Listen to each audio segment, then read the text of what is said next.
Olá pessoal, bom dia, boa tarde, boa noite, espero que vocês estejam todos bem. E essa daqui é a nossa primeira aula do curso de Cálculo Vetorial. Então essa aqui é uma disciplina originalmente de terceira fase e ela traz aí como pré-requisito as disciplinas de Álgebra Linear e Cálculo Diferencial Integral 2. Tá? Então durante o nosso curso de Cálculo Vetorial nós utilizaremos conceitos dessas duas disciplinas e também das disciplinas que as precedem, né? Então no caso Geometria Analítica e também de Cálculo, certo? E como o próprio nome da nossa disciplina sugere, né, cálculo vetorial, ela é uma disciplina de cálculo, que poderia muito bem ser chamada de cálculo 3, tá? E nós utilizamos, então, até por isso que nós utilizamos vários conceitos envolvendo cálculo 1 e cálculo 2. Além disso, ela envolve uma álgebra de vetores por trás dela, e por isso que a gente vai acabar recaindo aí em várias questões envolvendo álgebra linear e especialmente geometria analítica, certo? Então, no início do semestre, eu costumo fazer uma revisão de geometria analítica, que é o que a gente mais utiliza, né? Falando ali um pouquinho sobre vetores, produto escalar, produto vetorial, equação de reta, plano e tudo mais. Porém, eu decidi não fazer isso esse semestre, tá? E eu vou explicar o porquê.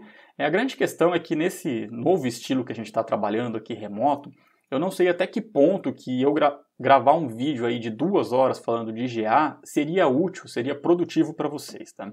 Isso porque neste momento vocês provavelmente ainda estão se acostumando com tudo que está acontecendo, né, se adaptando aí com esse novo normal e possivelmente ainda estão um pouquinho preocupados e atordoados neste momento. E aí assistir um vídeo, né, bem longo sobre conceitos que vocês já viram, eu acho que isso seria bem cansativo. Então o que eu vou fazer é o seguinte, eu já inseri no Moodle uma apostilinha de GA e também a primeira lista do nosso curso, ela é uma lista com conceitos preliminares, né, envolvendo aí essa questão de vetores e tudo mais. E aí o que eu recomendo vocês, né, eu convido vocês a tentar fazer a lista. E aí se tiver dúvidas, se vocês não lembrarem de algum conceito, então vocês olham ali ou nessa apostila de GA ou em alguma nota de aula que vocês têm, de geometria analítica ou qualquer coisa do tipo, para tentar fazer os exercícios. Se ainda assim ficar com dúvida, aí vocês me procuram ou procuram os monitores que eles vão te ajudar, tá certo? Mas ainda assim, né, independente disso tudo, durante o curso, sempre que eu for utilizar um conceito aí que é de outra disciplina, eu sempre chamo atenção, tá? E quando eu achar que ali, quando eu julgar que é um pouquinho mais complicado, alguma coisa que é mais comum que vocês não se lembrem, aí eu relembro ali, né? Eu faço num cantinho, ó, a pessoa lembra que equação de reta é tal, e eu coloco ali, beleza? Em todo caso, sempre tem a possibilidade de vocês estarem conversando comigo e se tiver alguma preocupação, algum questionamento, aí a gente conversa, beleza? Muito bem, pessoal. Então, como nós vamos pular essa parte inicial, tá? Que não é uma parte que cai na prova, tá, pessoal? Era realmente uma parte mais para vocês se lembrarem de todos esses conceitos de vetores. Nós vamos começar, de fato, com o primeiro conceito de cálculo vetorial, que é o conceito de funções vetoriais. Então, para a gente entender o que são essas funções vetoriais e por que a gente estuda elas, vamos aqui para o nosso quadrinho, né? E vocês fizeram 2 cursos de cálculo até o momento, cálculo 1 e cálculo 2.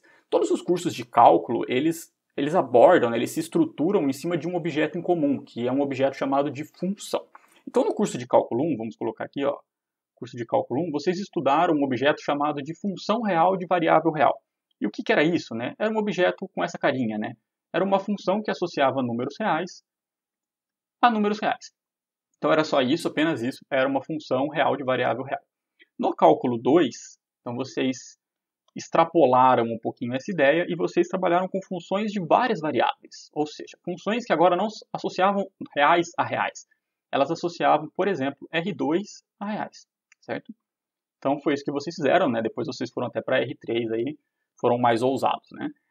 E o que vocês estudaram dentro desses objetos, né? Em cima desses conceitos? Vocês estudaram, por exemplo, questões de limite, derivada e integral. Então, no primeiro caso aqui, no caso do cálculo 1, esse tipo de objeto. E no caso do cálculo 2, vocês generalizaram um pouco essa ideia, né? Então já tinha lá limite de várias variáveis, tinha derivada parcial, integral dupla, integral tripla e assim por diante. E o que a gente vai fazer neste curso, então, né? No curso de cálculo vetorial? Como eu disse, poderia muito bem ser chamado de cálculo 3. Neste caso, nós vamos abordar uma função, né? Eu vou chamar de f, embora a gente não utilize essa notação, que agora a gente vai alterar o contradomínio. Note que nos 2 primeiros casos, ó, a gente saiu primeiro de R e no segundo de R2, mas ambos chegam nos reais. Agora a gente vai trabalhar em funções chegando em R3. Ou R2, tá? R2 também funciona. Então, ou funções desse tipo aqui que saem dos reais para o R3, ou funções que saem de R3 para R3, tá? Como eu disse, a gente não utiliza essa notação de Fzinha, mas é só para a gente entender qual que vai ser o nosso objetivo. Então, note que nesses casos agora do nosso curso, olha o que está acontecendo. Quando a gente chega em R3, a gente está associando coisas, né? Então, ou coisas em R ou coisas em R3, a algo de 3 componentes. E sempre que a gente olha para algo de 3 componentes, a gente pode enxergar isso como as componentes de um vetor. E é por isso que o nosso curso vai chamar de cálculo vetorial, porque as estruturas dessas funções, desses objetos aqui, por possuírem 3 componentes, elas vão se comportar de certa forma como vetores, beleza? Então por isso que temos este nome. E até por isso que nosso primeiro objeto que a gente vai estudar são as chamadas de funções vetoriais, tá certo? Então vamos entender o que são funções vetoriais, né? Essa primeira aula, essa primeira sessão, digamos assim, nós trabalhamos com funções vetoriais e curvas espaciais, ok? Muito bem. Então, o que é uma função vetorial? Vamos aqui mudar de quadrinho, tá? Então, pegar um quadrinho limpo. Vai funcionar da seguinte maneira, pessoal. Uma função vetorial que nós vamos utilizar essa notação, ó, R com uma flechinha em cima. Embora nos slides não tenha essa flechinha, eu costumo colocar que é para indicar justamente a relação com vetores, beleza? Então, ela vai ser uma função que ela vai ter como domínio um subconjunto dos reais, que pode ser inclusive todos os reais, não tem problema nenhum. E ela vai estar chegando aqui, o contradomínio vai ser o R3 ou o R2, tá bom? Então, como que ela vai funcionar? Ela vai trazer um parâmetro t, um valor dos reais t, para essa R de t, né? Que como mora em R3, ela vai ter 3 componentes. E cada uma dessas componentes vai depender do t, obviamente. Por isso a gente usa essa notação. Ó.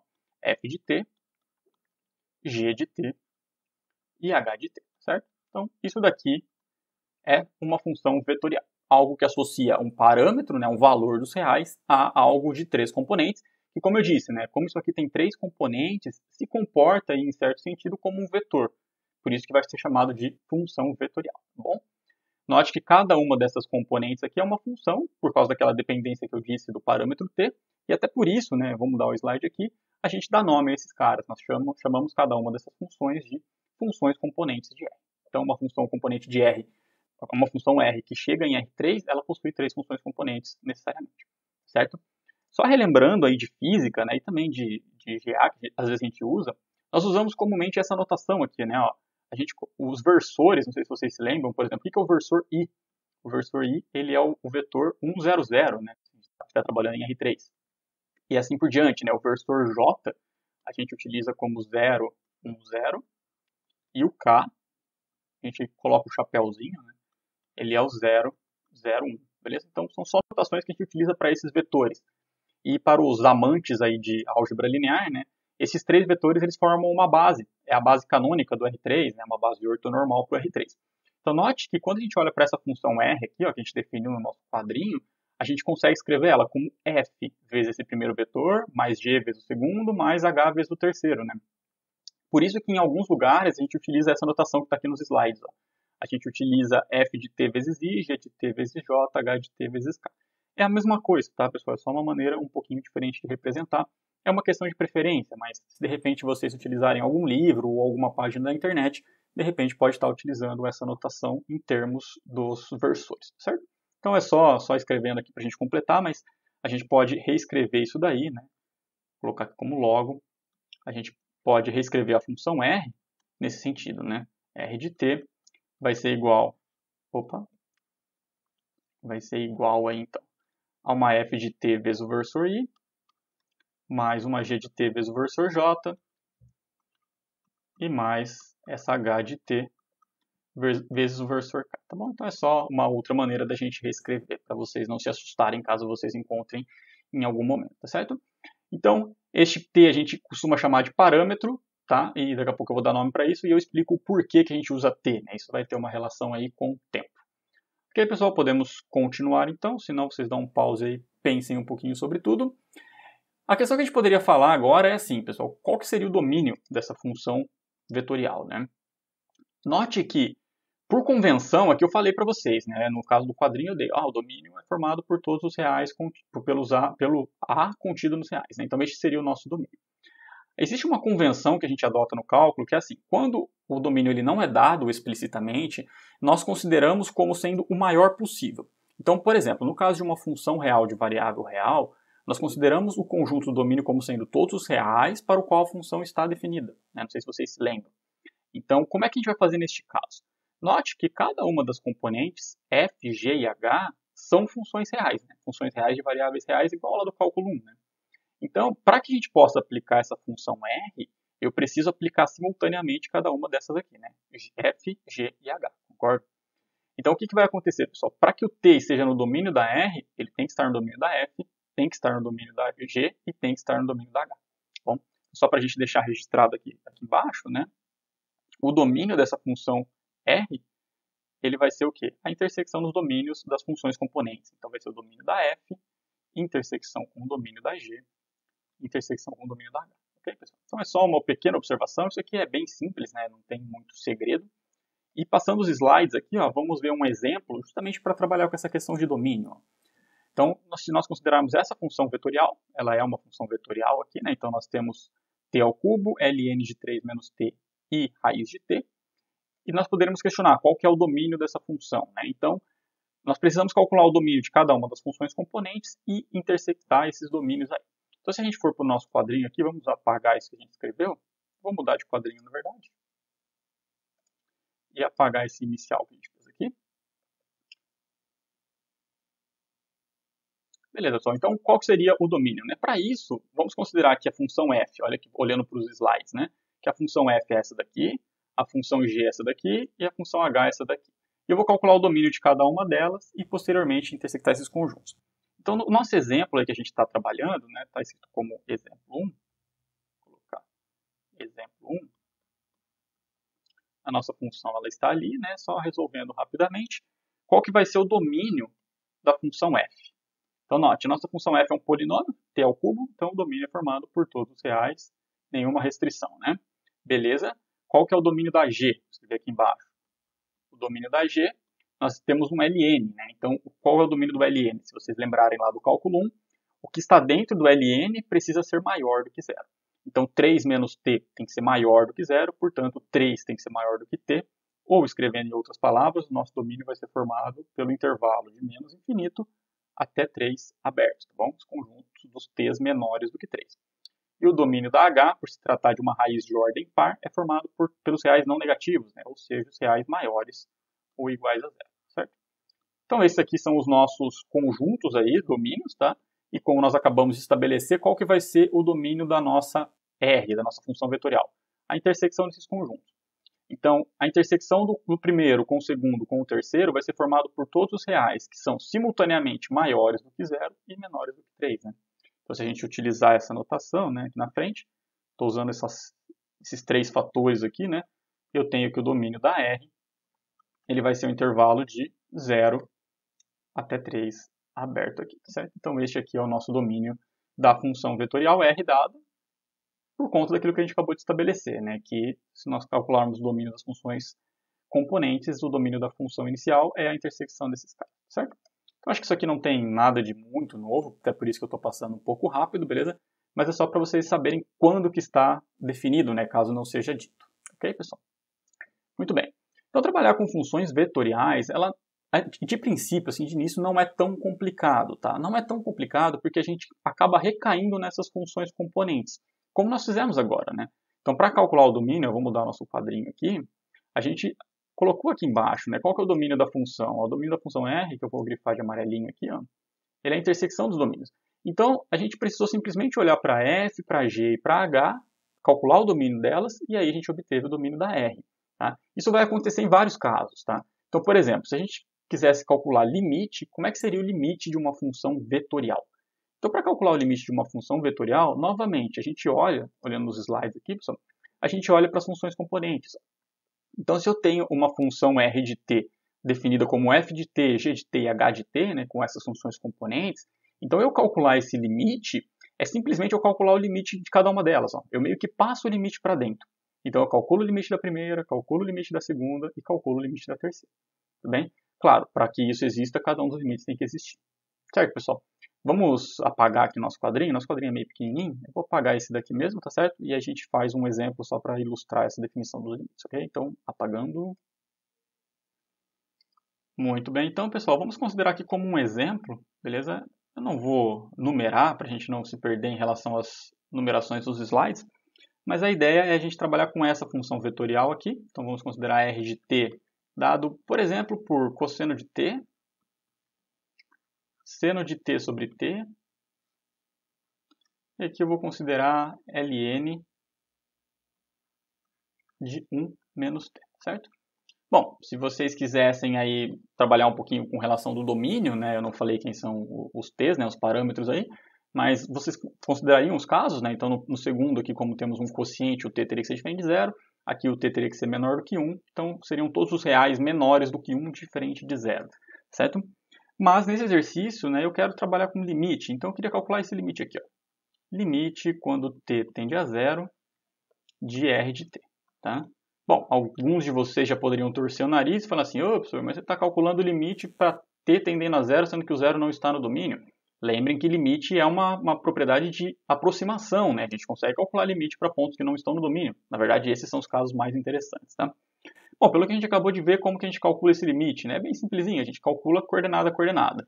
Então vai ficar, ó, o limite, quando t tende a 0 de cosseno de t. Este segundo limite, então limite quando t tende a 0 de seno de t sobre t. E aqui no último fica o limite quando t tende a 0 dessa expressão aí, ln de 1 menos t, certo? Então, esse aqui é o nosso limite, e aí são limites bem simples, né? O primeiro limite é bem direto, então o limite de cosseno de t quando t tende a 0 é cosseno de 0, cosseno de 0 a gente sabe que vale 1. O segundo limite tem uma indeterminação, né? Nós temos algo do tipo 0 sobre 0, tá? Seno de 0 é 0, e aí nós sabemos que esse limite aqui, ou pelo menos deveríamos saber, que é um limite fundamental, esse limite aí dá 1, né? Mas, para quem gosta, pode usar L'Hopital também. Neste último aqui, né, nós temos o limite de um ln. Então, como o ln é uma função contínua, a gente pode jogar esse limite para dentro, né? E aí simplesmente calcular isso daqui, né? Trocar t por 0, isso aí vai dar ln de 1, e nós sabemos que ln de 1 é 0. Então, o limite deu simplesmente 1, 1, 0, beleza?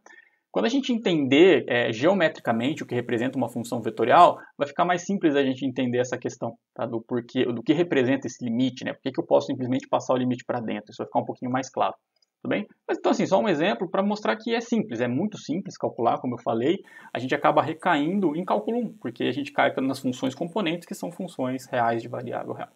Tá certo, pessoal? Muito bem. Pegando carona nisso daí que eu falei de continuidade, né? Note que eu falei que a função aqui, essa função ln era contínua e por isso que eu podia jogar o limite para dentro. Vocês lembram o que é uma função contínua, né? Qual que é a definição de uma função contínua? Então vamos para o nosso primeiro quadrinho aqui. Eu vou apagar esse quadrinho vai virar oficialmente o nosso quadrinho das lembranças, tá? Vamos lá. Muito bem, então esse daqui foi oficialmente designado o nosso quadrinho das lembranças, tá? Então eu vou escrever lembrando aqui. E sempre que a gente quiser recordar de alguma coisa, a gente volta para o quadrinho das lembranças, tá? Neste momento, a gente quer lembrar o que é uma função contínua. Então, se a gente considerar uma função f saindo de um subconjunto dos reais para os reais, né, vamos lá para o cálculo 1, o que significa dizer que essa função ela é contínua em um ponto A, né? Eu vou simplificar aqui para a gente não perder muito tempo. Então, eu sempre considero um ponto domínio. E para que ela seja contínua, tem que satisfazer a seguinte igualdade. Ó. O limite, quando eu calculo o limite de x tendendo a A da função f, isso dá exatamente o f de A, tá bom? É claro que se a gente quiser ser um pouco mais formal, a gente precisa exigir algumas coisas, né? Precisa exigir que o limite existe, que a função que ela está definida no ponto e tudo mais, tá? Mas porque a gente quer, isso daqui que está dentro do retângulo aqui, é uma definição, já é a definição de continuidade para uma função real de variável real, certo? Por que eu quero fazer isso? Porque eu quero definir o que é a continuidade para uma função vetorial. E a gente define exatamente igual, ó. A função R ela vai ser contínua quando esse limite, né, o limite de R de t quando t tende a A, é exatamente igual ao R de A, beleza? O que é totalmente natural, né, já que a gente definiu o limite como sendo o limite das componentes.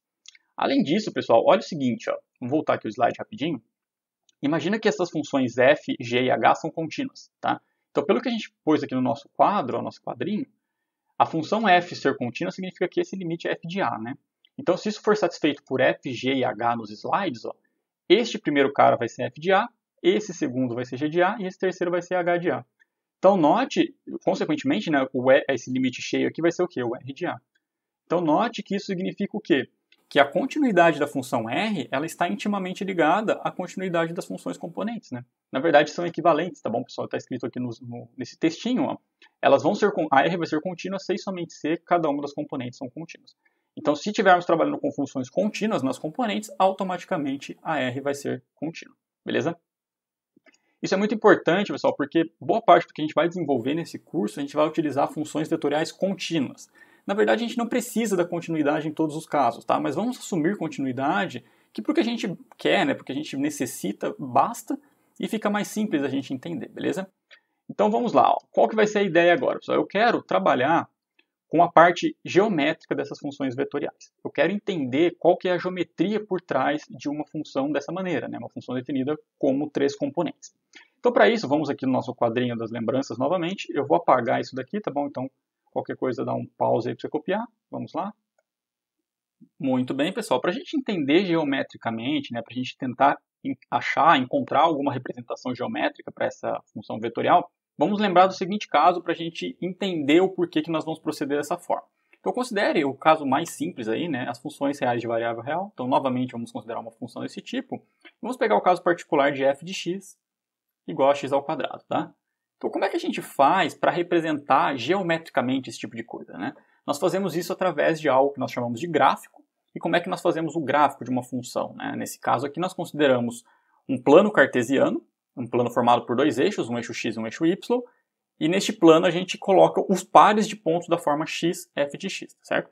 Então vamos lá, eu já malandramente copiei um plano cartesiano aqui, e o que nós vamos fazer é, qual que é o gráfico dessa função, né? Como é que a gente representa essa função neste gráfico? Então, neste plano cartesiano, ela vai ter um formato mais ou menos assim, nós sabemos que é uma parábola, né?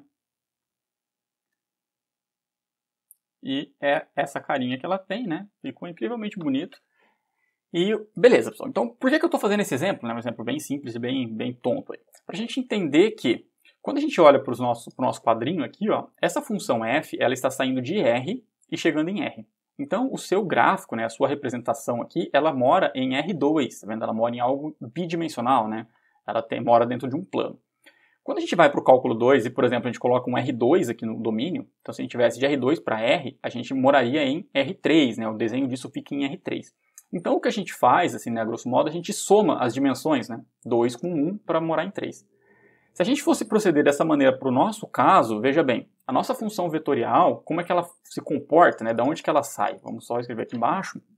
A nossa função vetorial, conforme a gente já viu, ela sai de R, né, de um subconjunto de R, e chega em R3. Então, se a gente fosse usar essa ideia da soma, isso aqui teria que ser representado em R4. E eu acho que vocês não conseguem ver o R4, né? Espero que não, porque o R4 ele não é visualizável. Então, como é que a gente vai fazer, né? Como é que a gente vai contornar esse problema todo? Então, a ideia, pessoal, vai ser a gente apelar um pouquinho para a ideia da física, para questões físicas, e olhar só para isso aqui, ó, só para esse R3, só para a imagem dessa função, e ver como é que ela se comporta. Tudo bem? Então, para isso, ó, primeiro, ela vai morar em R3, então a gente vai precisar de algo tridimensional. Então eu já deixei aqui pronto também um espaço cartesiano, agora formado por 3 eixos, tá? Então nós temos um eixo x, um eixo y e um eixo z. Esse eixo tracejado aqui, imagina que ele está saindo do seu computador, né, do seu celular, ele está saindo da tela, tá bom? Então nós temos algo tridimensional. E vamos tentar interpretar o que significa essa questão da função vetorial. Então escrevendo aqui em cima, só novamente, né, imagina que nós tenhamos uma função r. Agora eu vou considerar um domínio limitado, para ficar mais fácil para a gente enxergar, tá? Então ela sai do intervalo AB da reta, né? E ela chega aí nos reais, tá certo? E aí essa função ela vai fazer o seguinte, ó, ela vai associar cada parâmetro t, que nós já vimos aí, né? E ela vai ter a r de t. Eu vou mudar um pouquinho a notação, só para ficar mais fácil de vocês enxergarem, ó. Ela vai ser um x de t, y de t e z de t, tá bom? Eu vou usar essas notações justamente para representar, né? Para a gente entender o que significa. A ideia vai ser a seguinte, pessoal. Imagina que essa função r ela está descrevendo a trajetória de uma partícula em relação ao tempo. Tá? No seguinte sentido, ó, essas funções aqui, essas componentes, elas vão representar a posição dessa partícula nesse espaço tridimensional. Então, por exemplo, num instante de tempo t0, ela vai estar na posição x de t0, y de t0, z de t0. Tudo bem? Então, pensando dessa maneira, ó, imagina que no ponto A, que é o nosso primeiro ponto do domínio, por isso eu considerei o domínio limitado, ela vai estar neste ponto aqui, ó. Então, ela esteve aqui, beleza? Então, esse aqui, só escrevendo, vai ser o nosso R de A, beleza? Então, a nossa partícula, ela se encontrava aqui. Então, aqui é o nosso R de A, beleza? Muito bem. Se a gente andar um pouquinho em cima do nosso domínio ali, então, imagina que eu pego um C entre A e B, e aí eu vou ver que a partícula foi parar, por exemplo, aqui, ó. Beleza? Se eu andar mais um pouquinho antes de B, a partícula foi parar aqui. Aí eu andei mais um pouquinho desse T, a partícula foi parar, sei lá, aqui. Andei mais um pouquinho, ela foi parar aqui. Até que a hora que eu cheguei no B, ela foi parar exatamente nesse ponto, beleza? Então só anotar o R de B ali. Então aqui nós temos o R de B, beleza. Tá? A grande questão, pessoal, é que nós estamos considerando função contínua. É aqui que entra a importância da continuidade. Então, para todos os T's entre A e B, vai ter representante aqui, ó, tá? Então nós vamos ter um tracejadinho ligando esses dois pontos. Então, entre R de A e aquele ponto que a gente considerou ali, vai ter algo que vai fazer assim, né? Certo? E isso se aplica nos demais casos. Ó. Então, daqui entre aqui e aqui vai ter um caso que vai interligar, daqui para baixo também. Aqui no meio não sei, né? De repente faz alguma coisa assim. E aqui para frente também, vai subindo aqui até o momento que chega aqui, certo? Então, é isso que está acontecendo. Ó. Conforme eu for aplicando R, essa partícula está se movimentando. E quando eu varro todo o meu domínio de A até B, o que eu estou descrevendo aqui? O que essa R, essa coisa vermelha, está descrevendo? Está descrevendo justamente a trajetória dessa partícula. Então, se eu pensar numa função vetorial como uma função que descreve o deslocamento de uma partícula, né, a posição de uma partícula, então a função vetorial aplicada em todo o domínio, isso vai gerar uma curva. Tá? Uma curva que mora no espaço, né? Pode parecer eventualmente que isso aqui está no plano YZ, mas não, ela está no espaço, ela é tridimensional. E essa curva ela descreve exatamente a trajetória dessa partícula, certo? Então, olhando para os slides aqui, pessoal, é aí que vem esse título, né? Curvas espaciais. Então, se a gente passar aqui os slides, a gente sempre faz assim, ó, o conjunto de todas essas funções, x, y, de todas essas os pontos com essas componentes, né, x, y, z, ela sempre vai ser chamada de curva espacial. Bom? E aí nós damos alguns nomes para essas coisas, tá? Então, eu já utilizei esse nome algumas vezes, mas este verdinho aqui, né, este cara T, ele é chamado de parâmetro, tá bom? Então, ele é um parâmetro. E note que a gente está usando o T pensando em tempo, beleza? Justamente pensando que o T está variando em relação ao tempo, tá certo? Além disso, nós chamamos essa função R, às vezes de função paramétrica, tá? Às vezes de parametrização da curva C. Então, note que essa curva aqui, só para deixar explícito, né, isso aqui gerou uma curva C, que é a trajetória da partícula. Então, nós chamamos de parametrização para essa curva, tá certo? Nós veremos mais para frente que existem parametrizações diferentes para a mesma curva. Nós faremos o percurso contrário, né? Se nós tivermos, por exemplo, uma geometria, será que eu consigo encontrar uma função que descreve essa geometria? Tudo isso vai ser bem útil para o que a gente vai fazer, tá? Agora é só uma ideia, beleza, pessoal? A gente vai fazer alguns exemplos que vai ficar bem claro. O que eu quero que vocês interpretem, que vocês entendam é, quando eu falo de função vetorial, isso moraria em R4, o gráfico disso, então não dá para visualizar o gráfico. Então o que a gente faz, a gente olha só para a imagem e enxerga nesse sentido de ser o deslocamento de uma partícula. Tudo bem, pessoal? Espero que tenha ficado claro aí, é sempre mais difícil a gente trabalhar nesse esquema aqui, tá bom? Muito bem, pessoal. Então, vamos só apagar aqui que eu quero fazer um exemplo com vocês. Eu vou aproveitar esse mesmo quadrinho aqui, vamos lá. Maravilha, meus amigos. Então, vamos lá fazer um exemplo para a gente aprender a expressar essas tais curvas aí para a gente conseguir fazer alguns exercícios depois lá da lista, beleza? Então, neste caso, pessoal, eu vou considerar a seguinte função vetorial. Vou considerar a função vetorial R de t, definida da seguinte maneira. Ó. A primeira componente dela é 1 mais t. A segunda componente é 2 mais 2t. E a terceira componente é 4 mais 4t. Então, essa aqui é a nossa função vetorial. E eu vou considerar esse parâmetro t variando em todos os reais, certo? E o que eu quero é que vocês me digam, né, ou eu vou dizer junto para vocês, já que é um exemplo, qual que é a curva descrita por essa função vetorial, tá bom? Então nós queremos ver aquela parte geométrica dessa função vetorial. Beleza? Muito bem, pessoal. Então como que a gente vai proceder nesse caso? Para isso, antes da gente continuar, vamos voltar para o nosso quadrinho das lembranças aqui, nosso adorado quadrinho, e lembrar um conceito bem importante que é o conceito de equação de reta, certo? Então, lá em geometria analítica, vocês aprendem no mínimo 3 equações de retas, né, que são as equações paramétricas, as equações reduzidas e as equações simétricas. Tá? Nós vamos utilizar as equações paramétricas. Então, o que significa, o que é uma equação paramétrica? Né? Sempre que a gente fala de reta, pessoal, nós falamos de 2 objetos. Nós precisamos de 2 objetos para determinar uma reta. Um ponto, então digamos um ponto de componente x0, y0 e z0, tá? E nós precisamos também de um vetor. Nós chamamos de vetor diretor, então vamos denotar por V. Suponha que ele tem uma componente A, B e C, tá bom? Beleza. O que nós fazemos? Como que a gente representa a equação de uma reta que passa pelo ponto P e tem vetor diretor como vetor V, né? Então nós usamos a seguinte notação. Nós fazemos um Rzinho, né, se a reta chama R, claro, e aí colocamos aqui ó, X, Y e Z, colocamos sinais de iguais em todas as linhas. Aí aqui nós colocamos, primeiramente, as componentes do seu ponto, então x0, y0 e z0. E aqui na frente, colocamos mais as coordenadas do seu vetor diretor vezes um parâmetro t, né? Então, AT, BT e C vezes T, ok? Então aqui no caso, como é uma reta, eu vou considerar o T valendo qualquer real para que a gente tenha a reta toda, tá certo? Eu já explico um pouquinho mais sobre isso.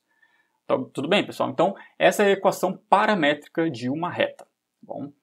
É legal, assim, porque quando a gente tem o ponto, se nós temos os pontos, o ponto e o vetor, né, como for dado aqui, a gente consegue fazer a equação da reta. A gente consegue fazer o percurso contrário, né? Porque se a gente olhar, imagina que eu tenho uma equação da reta, igual está dado aqui. Então eu sei que, ó, vou fazer de azul aqui, esse A, esse B e esse C, eles formam as componentes do vetor diretor, né? E analogamente, né, da mesma forma, esse aqui que eu vou grifar de verde agora, para combinar com a corzinha que a gente escolheu para o ponto, eles são exatamente as componentes do meu ponto P. Tá? Então, os dois lados funcionam, né? Se eu tenho o ponto e o vetor, eu acho a equação da reta. Se eu tenho a equação da reta, eu acho o ponto e o vetor. Tá, né? Por que eu fiz esse devaneio aqui? Para que serve tudo isso, né? Isso serve para a gente fazer este nosso exemplo, né? Então, olhe para ele, pessoal. Vamos olhar com bastante cuidado. Se a gente olhar para essa primeira componente, isso aqui é um x, né? Quando eu olho para essa segunda componente, isso aqui é um y. Quando eu olho para a terceira componente, isso aqui é um z. Olha, déjà vu aqui, né? X igual a 1 mais t, y igual a 2 mais 2t, z igual a 4 mais 4t, tá? No quadrinho das lembranças, ó, x igual a n mais t, y mais t, z mais t. Então, isso daqui, pessoal, é exatamente a equação de uma reta, escrita de uma maneira um pouco diferente, né? Mas se a gente quisesse abrir aí em termos da chave, em termos de um sisteminha, isso aqui descreve exatamente a equação de uma reta. E que reta que é essa, pessoal? Por qual ponto que essa reta passa inicialmente, né? Então, é só a gente olhar aqui, ela vai passar pelo ponto 1, 2 e 4. Então, eu vou escrever aqui no cantinho de rosa. Ela passa pelo ponto P, 1, 2 e 4, tá bom? E se a gente quiser escrever aqui de alguma cor, vamos escolher uma cor bem bonitinha aqui para nós, escolher vermelho mesmo. Ela tem como vetor diretor aí o nosso vetor V, ele tem componentes 1, 2 e 4 também, né? São as mesmas componentes do ponto P por uma obra do destino. E como é que a gente faz para esboçar, né, para expressar nesse nosso espaço cartesiano a nossa reta, né? Que agora nós sabemos que a nossa curva vai ser uma reta. Então, para a gente poder expressar isso daqui, a gente precisa encontrar a posição deste ponto no nosso esquema aqui. Então, para isso, eu vou usar o cinza para a gente descrever as posições aqui. E esse nosso ponto ele tem componente x igual a 1, y igual a 2 e z igual a 4. Zerando x, né, supondo que o x fosse 0, então no plano yz ele tem componentes iguais a 2 e 4. Né? Então seria este ponto aqui. Ó. Se ele estivesse no plano yz, ele estaria neste ponto, né, dado pela junção dessas duas posições, beleza? E se a gente proceder da mesma forma que zerando o y, então no plano xz ele teria a posição 1, eu vou fazer um pouquinho fora de escala, mas para ficar mais fácil de desenhar. E no z ele teria essa mesma altura 4, tá bom?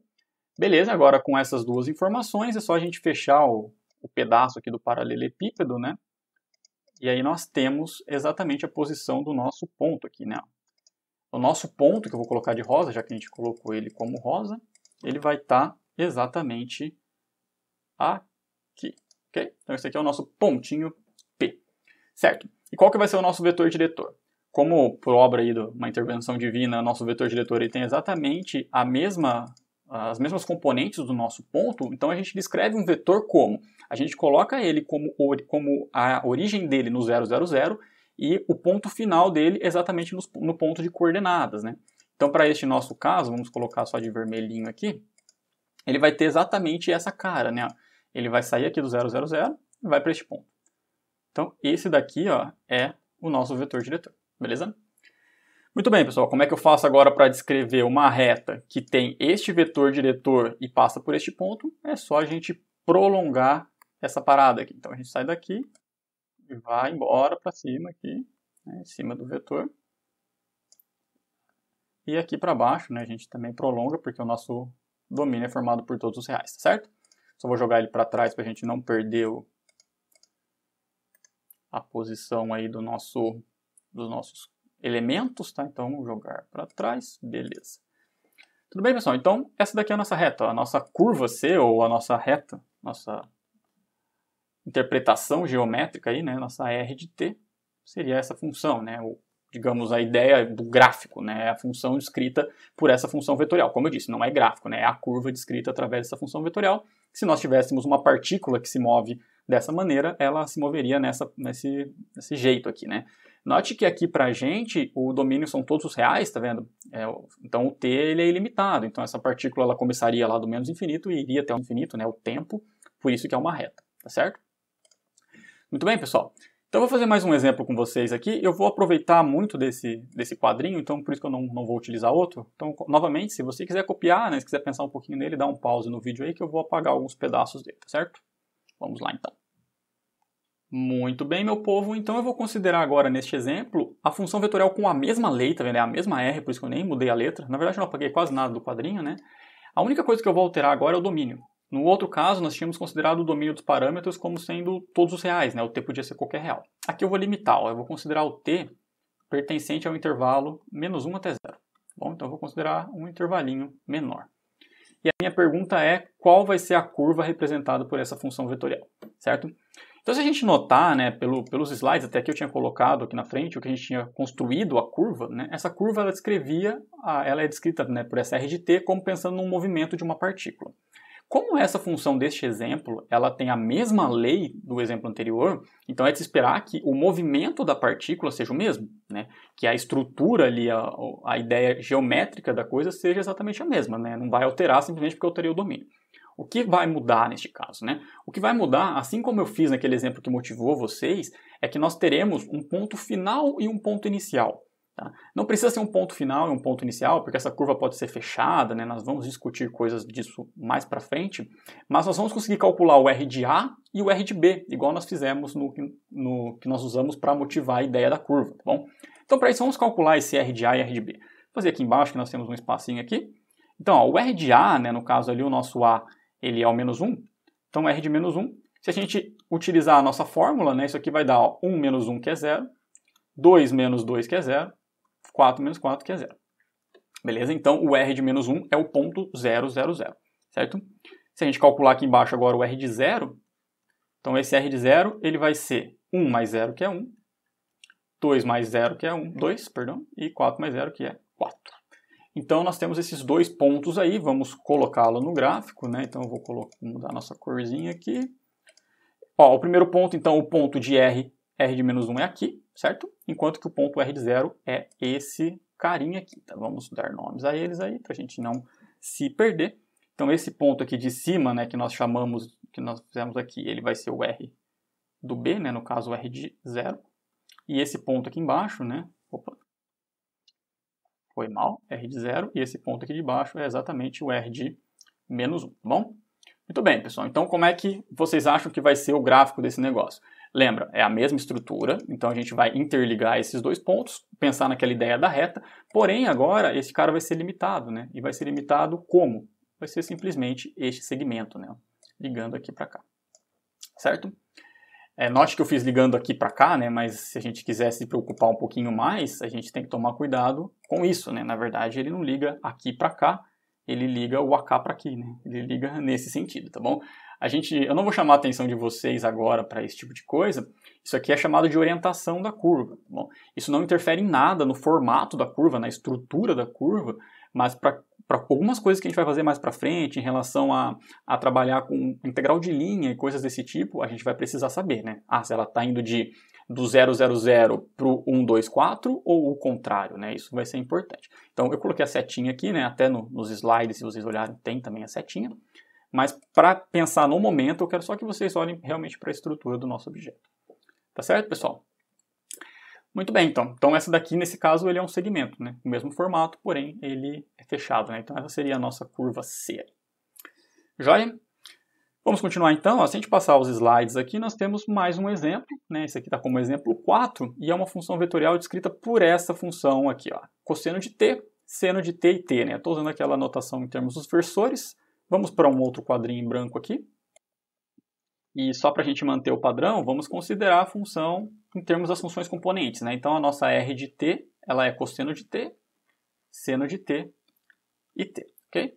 Como não nos foi dito para quais valores de t estamos considerando essa função vetorial, então olhamos para os domínios das funções componentes, que neste caso são todos reais, né? Então o nosso t pode ser qualquer coisa aí dentro do conjunto dos reais, certo? Bom, essa função vetorial aqui, ela descreve algo chamado de hélice, né? A curva originada por ela é uma hélice. Daqui a pouco eu explico por que tem esse nome, né? Quando a gente entender o formato. E, bom, à primeira vista pode parecer bem complicado, né? A gente pode olhar para isso e falar assim, pô, chutou o balde, né? O caso anterior era uma função linear, função ali polinomial de primeiro grau, agora envolveu seno e cosseno, né? E aí, o que a gente faz? Então, assim, o plano, pessoal, a ideia, né? O macete que a gente vai utilizar é sempre muito parecido, tá? Quando a gente for trabalhar com curvas. Que vai ser a gente olhar e entender o que significa uma função vetorial. Então, a função vetorial, ela está descrevendo a posição de uma partícula em relação ao espaço. O que isso quer dizer? Que para cada instante de tempo t, isso daqui que está aqui, ó, né, essa terna, ela descreve a posição dessa partícula no espaço. Então, se a gente for olhar aqui, para cada instante de tempo t, isso daqui é a posição x, né, esse primeiro, essa aqui é a posição y, e esse daqui é a posição z, tá? Como eu disse, para cada instante de tempo t, né, é óbvio que x, y, z dependem de t. Eu não vou colocar x de t, y de t, z de t, por causa de, para a gente abreviar um pouco as notações, certo? Beleza, então olha que interessante, pessoal. Quando a gente olha para cá, ó, nós temos que aqui é x e aqui é y, né? Aqui é cosseno e aqui é seno. Qual é a relação que nós temos entre seno e cosseno? Então, se a gente for escrever aqui embaixo, né, nós sabemos que x ao quadrado, que é o cosseno ao quadrado, mais y ao quadrado, que é seno ao quadrado, isso aqui satisfaz a relação fundamental, que é 1. Tá certo? Então, ó, em todos os pontos da nossa curva, x² mais y² é igual a 1. Interessante, né? Vamos para o nosso quadrinho das lembranças aqui. E eu quero perguntar para vocês o seguinte. O que representa isso daqui geometricamente? Ó? x² mais y² igual a 1. Tá? Então, se nós estivéssemos em sala de aula, eu apostaria com vocês aí R$1 que alguém provavelmente diria assim, professor, isso aí é um círculo. Tá? E aí, vamos lá, já tem aqui malandramente os nossos eixos, e se a gente pegar aqui, isso aqui vai dar um círculo, então vamos fazer o nosso círculo. Vocês falaram para mim que é um círculo, eu acredito em vocês. Tá aqui o nosso círculo. E aí, o que vocês acham? Vocês acham que isso é verdade? É um círculo unitário centrado na origem? Tá? E a resposta é sim, desde que a gente considere que só existem as variáveis x e y, tá bom? Então, quando a gente olha no plano xy, isso de fato é, tá? Isso aqui é verdade no plano xy. Então, vou até escrever aqui embaixo, ó, no plano xy, certo? Quando a gente extrapola isso, aumenta uma dimensão e olha para o espaço x, y, z, isso não é mais um círculo. Vocês lembram o que é isso? Então, se vocês não lembram, né, dá uma pensadinha, mas isso daqui vai ser um cilindro. Tá? Isso é um cilindro, porque o nosso z está livre. Então, note que para cada altura z, nós temos esse círculo. Então, nós temos um círculo na altura z igual a 0, nós temos um círculo na altura z igual a 1, z igual a menos 1. Então, quando a gente une tudo isso, dá um cilindro, beleza?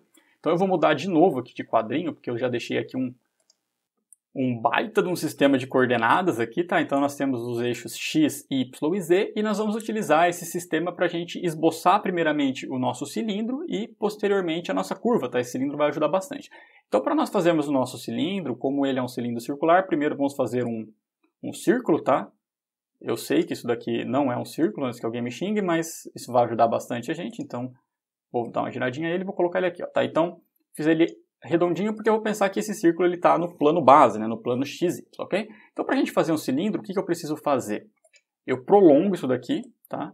Para cima, então de maneira que, mais ou menos até aqui, depois a gente mexe nele, e para baixo, tá certo? Então a gente faz isso daqui primeiramente, e depois a gente faz a mesma coisa para o outro lado, tá? Então a gente vai considerar aqui, vamos fazer um outro do lado de cá. Então isso daqui está subindo, daqui a pouquinho eu mexo ali para a gente ajeitar, para baixo. Tá? Então, só para a gente ficar um pouquinho mais bonito, vamos dar uma diminuída aqui. Beleza, pessoal. Então, nós temos este formato, né? E aí só vamos colar. Então, aquela ideia que eu falei, né? Em cada altura nós vamos ter círculos, né? Então, nós temos algo desse tipo aqui. Só finalizando o nosso desenho. Opa! Aqui, ok? Então, se você quiser deixar um pouquinho mais bonito, eu vou só diminuir aqui e aqui. Ó, ficou um baita de um cilindro, hein? Então, esse aqui é o nosso cilindro circular, beleza? Muito bem, vamos voltar aqui para o nosso quadrinho em que a gente estava trabalhando com a função vetorial. Note que você poderia falar assim, então isso daqui vai ser um cilindro, Não faz o menor sentido você falar que é um cilindro, porque o cilindro é uma superfície. Nós vamos estudar a superfície, tá? Mas para a superfície a gente vai precisar de 2 parâmetros. Aqui no caso nós só temos uma. Isso é uma curva. Então, o que está acontecendo, né? O que será que é essa curva? Será que ela é um círculo? E não, ela não é um círculo. E por que ela não é um círculo? Porque nós temos este carinha aqui, ó, este Z. Então, olha o que esse Z está fazendo. Ó. Se a gente olhar no XY, então se a gente olhasse aqui para o nosso cilindro, e a gente olhar só de cima, então a gente ia ver um círculo. Porque a gente ia olhar de cima, o que a gente ia ver? A gente ia ver a sombra no plano XY. Então, de fato, isso é um círculo. A questão é que o Z, ele está variando com o tempo. Então, a cada vez que você varia o tempo, a altura está aumentando quando o tempo aumenta e ela está diminuindo quando o tempo diminui. Então, quer ver, vamos traçar alguns pontinhos aqui, só para a gente entender como é que está se comportando, e a gente depois coloca lá no gráfico, né? Então, por exemplo, se eu quisesse calcular aqui, ó, quanto que dá o R de zero. Só para a gente entender, ó. O R de zero, ele vai ser cosseno de zero, que é 1, seno de zero, que é 0, e 0. Tá? Então, ele vai estar neste ponto aqui, ó, vai estar no ponto cosseno de zero, seno de zero, e 0, que daí é 1, 0, 0. E se eu calculasse, por exemplo, o R de π sobre 2? Então, ó, o R de π sobre 2, o primeiro zeraria, então seria 0. O segundo seria o seno de π sobre 2, que é 1. E aqui seria 0. 0 não, π sobre 2, certo? Então aqui seria π sobre 2. Beleza? E se agora eu calculasse, por exemplo, o R em 2π? Vou pensar em 2π já. Tá? Então seria cosseno de 2π, que seria 1. Seno de 2π, que é 0. E aqui seria 2π. Beleza? Então, ó, veja bem. Ele voltou para cá, ó. Tá vendo? Tá igualzinho aqui nesse caso. Então, deu cosseno de 0. Cosseno de 0 é a mesma coisa que o cosseno de 2π. O seno de 0 é igual ao seno de 2π. O que mudou foi a altura. Então, se a gente colocar esses pontos aqui no nosso gráfico, só para a gente entender um pouquinho, no parâmetro t igual a 0, a gente viu que ele dava o ponto 1, 0, 0, né? Que seria este ponto aqui, ó, ver se vocês concordam. Beleza? Quando a gente calcula o ponto, quando o t ele vale π sobre 2, né? Que seria este ponto aqui, ó. Então, nós temos o 0, 1 e π sobre 2. Então, ele vai morar no nosso plano YZ, tá bom? E ele vai ter 1 aqui e vai ter altura π sobre 2. Então, digamos que seja alguma coisa aqui, assim, tá? Tá morando no plano ali, certo? Agora, quando a gente anda de novo para cá, ó, até o 2π, ele vai subir ainda mais a altura e vai voltar para este cara. Então, ele vai ficar alguma coisa tipo aqui, assim, tá? Então, vocês conseguem entender o que está acontecendo? Ó? Ele está girando por causa disso daqui, ó, por causa do cosseno e do seno. Então, está girando, igualzinho vocês falaram para mim, né? Ou possivelmente falaram no caso da lembrança lá, que aquilo lá dava um círculo. A questão é que esse t, ele está dando altura. Então, ele está girando enquanto ele aumenta. Então, se a gente for tentar fazer isso aqui no nosso gráfico aqui, né, que Deus nos ajude a fazer um negócio bem feitinho, a gente está saindo aqui, então ele está subindo, ó. Aí ele vai ter alguma coisa desse tipo. Ele vai vir até aqui, girando, né, ó, satisfazendo lá a condição do cosseno e do seno, tá? Aí ele vai lá para trás, então ele vai lá para trás do cilindro, vai passar aqui, vou fazer pontilhadinho, e vai chegar nesse ponto. Aí ele vai subir de novo, ó, tá? E vai continuar subindo. E aqui embaixo, ó, a mesma coisa, já que o t vale para todos os reais, nós temos valores de t negativo. Então, se a gente fosse considerar, ela ia descendo, vai tocar em algum momento aqui, aí vem para cá, e vai descendo, ó, entendeu? Então, este mais ou menos em vermelho vai ser o formato dessa nossa função, dessa nossa curva, dessa nossa hélice, tá? Então, essa aqui seria a curva C, né, se vocês quiserem deixar aí, representada pela função vetorial, vou mudar rapidinho aqui, tá? Dada por cosseno de t, seno de t, t, né? Igual tá aqui no nosso slide, tá bom? Até se você quiser passar os slides, né? Nós temos aqui, ó.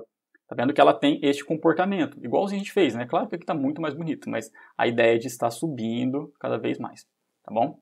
Quer ver, pessoal, só pra gente mexer um pouquinho com algum software, eu vou trocar aqui de tela, eu vou colocar o GeoGebra. Então, vamos trocar aqui pro GeoGebra. Então, não sei se vocês já mexeram com o GeoGebra em algum momento, tá? Então, essa aqui é o GeoGebra, agora eu tô aqui embaixo, e aí? Bom, o GeoGebra, ele é um software, aqui no caso eu estou usando o aplicativo no Windows mesmo, tá? Mas tem para outras plataformas e dá para você usar ele online, caso você não queira fazer o download, né? Ele é livre, tá? Mas se você não quiser fazer o download, dá para usar ele online. Eu estou usando aqui o GeoGebra clássico e eu estou usando a tela 3D, né? A ferramenta dele tridimensional, tem bidimensional também.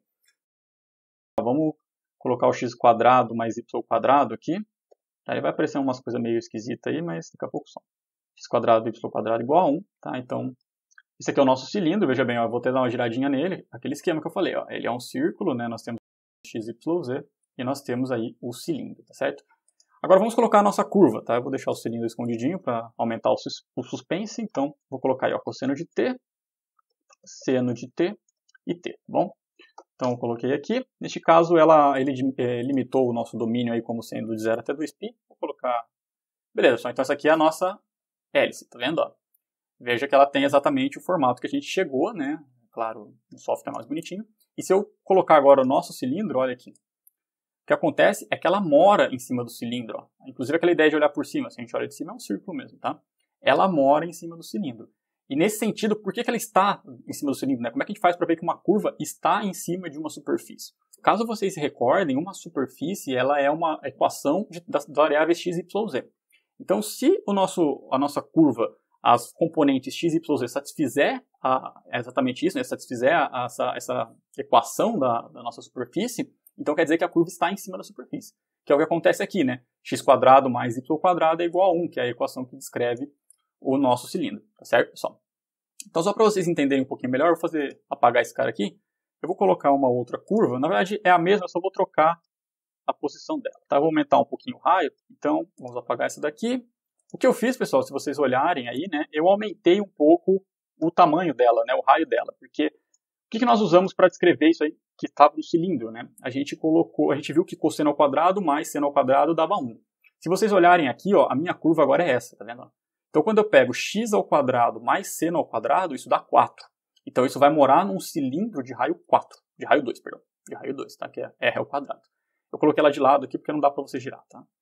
Tudo bem, pessoal? Então, é só para vocês entenderem por que tem esse nome, né? Por que o nome é hélice. Eu vou fazer uma troca aqui. Pensem que vocês têm um avião, tá? Não necessariamente você tem um avião, né? Considera um avião. E esse avião, aqueles aviões, acho que é monomotor o nome, né? Aquele que tem uma hélice na frente, tá certo? Algo mais ou menos parecido com esse. Deixa eu colocar o nosso avião aqui. Beleza, esse aqui é um avião monomotor, tá? É claro que esse aí é um aviãozinho que vocês podem ter em casa, tá? Bom, aí a ideia é o seguinte, pessoal. Considera um avião que tem uma hélice aqui na frente, não precisa ser de plástico, pode ser de verdade. E aí você vai pegar uma hélice aqui dele, ó, e colocar um pontinho nela. Então coloca um ponto nessa hélice, deixa fixo aqui, beleza? E aí, imagina que esse avião está andando para frente, então ele está andando aqui para frente, e ao mesmo tempo essa hélice está girando, ó. Olha o movimento que essa hélice vai fazer. Ela vai girar, só que ao mesmo tempo ela vai andar, ó. Ela vai andar para frente. E vai fazer exatamente a figura que a gente está trabalhando, ó. Vê, voltando para o GeoGebra aqui, a gente pode olhar, deixa eu só abrir o GeoGebra na outra tela minha, beleza. A gente pode fazer o seguinte, ó, vamos pegar um ponto e vamos considerar um ponto em cima dessa curva, tá? Então esse aqui tem um pontinho azul, acho que vocês conseguem ver, né? E eu vou dar um play, ó. A hora que eu der o play, esse ponto ele vai andar, ó. Olha lá o movimento dele. É exatamente essa ideia da hélice, ó. É a ideia da hélice estar girando conforme ele anda para frente, certo? Tá indo lá infinito, ó. Se a gente não parar ele, vai para sempre. Tudo bem? Então acho que ficou mais ou menos claro a ideia aí, né? E usando o aviãozinho também dá para entender um pouquinho, tá? Mas vamos lá, deixa eu só voltar para a nossa aula. Beleza. Então, abrindo as nossas aulas. O que a gente está considerando agora, pessoal, só para terminar aqui, finalizar essa aula, né? Algumas aplicações desse tipo de coisa. Primeiro, isso aí se aplica numa questão de mola, né? Veja que ele tem um formato de uma mola. Então, se você pensar, conforme você diminui, dá para diminuir também o espaçamento, tá? Isso é de acordo com a altura, de acordo com o T. Mais para frente eu exploro melhor isso com vocês. Mas isso também, essa hélice, ela representa uma mola, né? E essa hélice ela é chamada de hélice circular porque ela está num cilindro circular. Na próxima aula eu vou fazer com vocês umas outras hélices mais diferentes aí, tá? Mas essa é chamada simplesmente de hélice porque é a mais famosa e mais útil, tá? E uma outra aplicação rapidamente, né, que aparece, seria em relação a quando a gente olha aqui para a cadeia de DNA, né? Quando a gente olha para isso daqui. Então, neste modelo nós temos duas hélices, né? Duas hélices intercaladas. E esse é o modelo que aparece aqui, tá? Tudo bem, pessoal? Então, beleza, eu vou cortar aqui para não ficar tão longo assim o vídeo, né? Já ficou um pouquinho extenso. E aí a gente continua na próxima aula. E na próxima aula eu vou fazer mais algumas curvas com vocês, algumas delas inclusive utilizando o GeoGebra, né? Para a gente conseguir enxergar, porque nem sempre é fácil de enxergar utilizando só as ferramentas que a gente tem manuais, né? É claro que neste caso você poderia falar assim, professor, mas como é que eu vou saber que isso daí é uma hélice, né? Como é que eu ia imaginar? Talvez você não conseguisse, mas a gente foi utilizando alguns conhecimentos e chegamos nisso, né? E esses conhecimentos, a minha ideia é passar para vocês justamente para que vocês utilizem em outros casos, certo? Então, mais para frente, eu vou fazer uma aula de exercício com vocês, a gente pode usar uns quadros aqui, porque daí eu explico um pouco melhor e vocês vão conseguir entender, tá? Porque através dessas ferramentas, desses macetes que a gente está utilizando, muitos outros casos saem. Agora, alguns casos são muito complicados, tá? Na próxima aula eu vou fazer com vocês um caso que ele é impossível praticamente de você enxergar sem ser com o software. Mas a gente tem o software, ele está disponível aí para a gente conseguir enxergar, tá ok? Então beleza, pessoal. Então por enquanto é isso. Fiquem bem aí. Obrigado, abraço.